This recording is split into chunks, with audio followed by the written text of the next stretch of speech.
Supreme court bar association ने Islamabad high court में जजेस ट्रांसफर्स को खुश आइंद करार दे दिया है। मजीद जानते हैं 9 न्यूज के नुमाइंदे उमर बन्नी से। जी उमर बन्नी, बताइएगा।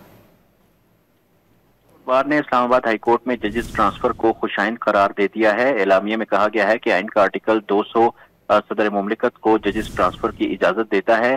सदर सुप्रीम कोर्ट बार मियां रऊफ फता की जानिब से एलामिया जारी किया गया है। इसमें मजीद कहा गया है कि सुप्रीम कोर्ट बार हमेशा कानून की हुक्मरानी और अदलिया की आजादी के लिए खड़ी हुई है। सुप्रीम कोर्ट बार की एग्जीक्यूटिव कमेटी से सर्कुलेशन के जरिए जजेस ट्रांसफर पर राय ली गई।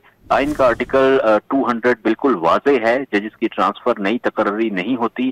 ट्रांसफर होने वाले जजेस की सीनियरिटी बरकरार रहेगी। जी उमर बन्नी अपडेट कर रहे थे, आपका बहुत शुक्रिया।